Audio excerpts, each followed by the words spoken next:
Жас британдық Билли Мур Таиландтың ең нашар түрмесіне түседі. Онда ең қатал қылмыскерлер арасында ережесіз өлімге әкелетін шайқастар жүргізіледі. Аман қалу үшін Билли шайқасқа қатысып, оларды жеңіп алуы керек. Сәлем достар! Бүгінгі видеода «Бой без правил» фильміне қысқаша шолу болады. Достар, видео басталмас бұрын лайк басып, каналға тіркеліп, барынша қолдау көрсетіп отырыңыз. Как тебя звать? Как звать? Имя? Билли. Билли? Мур. Өзінің кезекті жекпе-жегін шығуға дайындалып жатқан Билли есімді спортшы бойындағы қобалжуды басу үшін тыйым салынған қоспаны қабылдайды. Биллидің бұл үшкен қоспасы оған жекпе-жекте жеңіске жетуге көмегін бере алмады. Билли әр сәт өткен сайын үсті-үстіне қатты соққы алып құлай бастады. Шекесінен алған соққысының әсерінен оның басы қан жоса болды. Кейін көпке ұзамай-ақ Билли жерге құлап, ақырында төреші оның жеңілісін мәлімдеді. Ашуланған Билли кетіп қалды. Ертесіне өзінің танысына келген Билли кешегіндей қоспаны тағы сұрайды. Сол сәтте үй ішіне полиция басып кіріп, заң бұзушылық орын алып жатқан жерінен Биллиді ұстап алды. Артынша жігіт ел ішіндегі ең қатал түрмеге тоғытылды. Алайда Билли осында келген фотоға түсу кезінде өзінің күзетшілер арасындағы сыбайласын кезіктірді. Биллидің сыбайласы оған білдірмей қоспаны ұстап жіберді. Түрмедегі орындардың азаюына байланысты ендігі Билли секілді 50-ден аса қылмыскер ортақ залда ұйықтап тұратын болады. Түрме тәртібі қатал. Егер жаман қылықпен көзге түссең, сол сәтте ауыр жаза тартасың. Келесі күні азанқылық барлығы әдет бойынша бөтелкелерін ауыз суын толтыру үшін жиналды. Кезекпе-кезек тұрғанда Биллиді итеріп жіберген қылмыскер екеуінің арасында даудамай шығып кетті. Солай өзінің сотқарлығымен көрініп қалған Билли жалғыз адамға арналған тар кішкентай камераға қамалды. Кешке осы түрменің менмін деген бандиттерін басқаратын Канг есімді тай жігіт өзінің жанына жігіттерін жинап, Биллидің орналасқан аймағына келді. Жаңадан келген жігітті тексеріп көру үшін ол Биллиді әңгімеге тартуға тырысты. Алайда Билли тай тілін білмейтіндіктен екеуінің арасында жарытқан әңгіме болмады. Канг оған жаттығу жасатты. Билік Кангтың қолында екендігін түсінген Билли амалсыз жасады. Кейін Канг оған сый ретінде темекі берді. Алайда сол күні түнде Биллиді түрме бұзақылар ұрып тастайды. Ертесіне дәрі сұраған Билли офицермен дауға келіп қалды. Офицер Биллиге дәріні тек ақша үшін бере аламын дейді. Билли офицердің бұл ісіне разы болмай, сол сәтте еш тартынбастан төбелесті бастап кетті. Күзетшілер ашулы Биллиді ұстап, кейін сол баяғы кіпішкендай карцерге қамайды. Жазалау камерасынан шыққан соң Биллиге уақытша кісен тағып қояды. Темекісі таусылуға таяғанда Билли осындағы қызметкер қыздан темекіні қарызға бере тұруын өтінді. Қыз алдымен ақша талап етті, немесе түрме сыртындағы туыстарыңды айт, солар арқылы темекінің ақшасын алып отырамын деді. Алайда Биллидің не туысы, не ақшасы жоқ. Қыз мейірімді екен, жігіттің басқа амалы жоғын көріп, қарыз ретінде темекіні берді. Түнде қылмыскерлер жиналып темекіні ортаға тігіп, азартты ойындар ойнады. Билли де қатысып, барынша қыздың алдындағы қарызын жабуға кірісті. Ойыннан соң түрмеде 3 бірдей адамның қаза болғандығы белгілі болды. Сонда күзетшілер түрмедегі барлық адамдарды тұрғызып қойып, оларды итпен тінтіді. Сонда Биллидің киімінен қоспа табылды. Жаны шығып кетердей болған Билли киімінің өзінің өлшемінде еместігін айтып, менің киімім мынау деп басқа киімді көрсетті. Кейін кінәлі басқадан болып танылды. Кангтың бандасындағы адам кінәлі болған соң, Канг Биллиді тағы да өзінің нысанасына алды.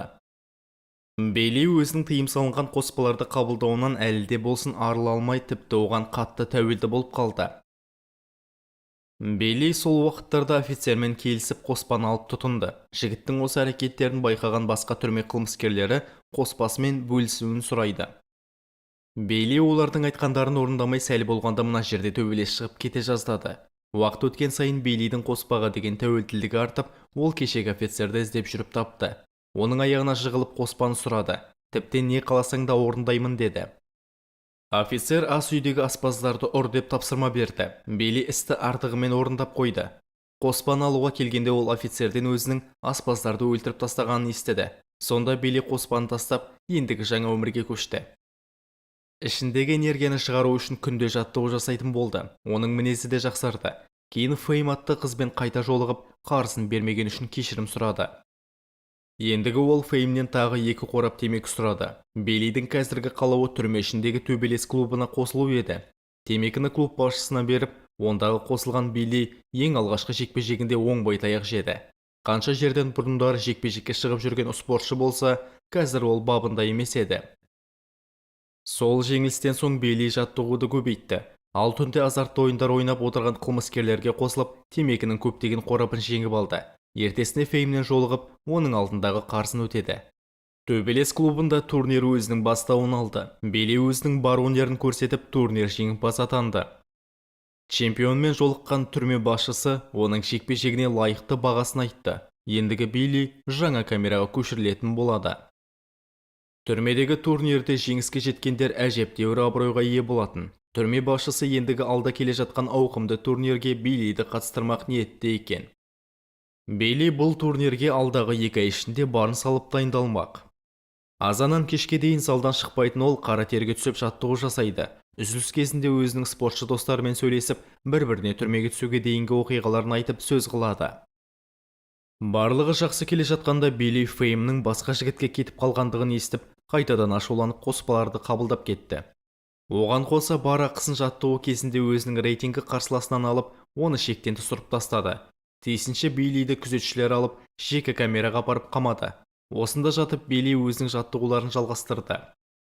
Кейін бостандыққа шығып залдағы достарына қайта оралғанда олардан өтініп тұрып кешірім сұрады. Билли өзінің залдағы достарымен осы уақыттарда өте жақын адамдарға айналды. Кейін Биллиді канк адамдарымен қоршау қалды. Олар Биллиден ақша қоюды талап етті. Билли жарыстан жеңгенде ақшаны беремін деп уәде етті. Жігіттің осы сөздерін естігенде канк оны жерге жатқызып, егер жарыста жеңбесең саған жазылмайтын ауруды егіп тастаймыз деп қорқытты. Артқа шегінер жол жоқ. Жарыс уақыты таяғанда Биллидің іші ауырып бастады.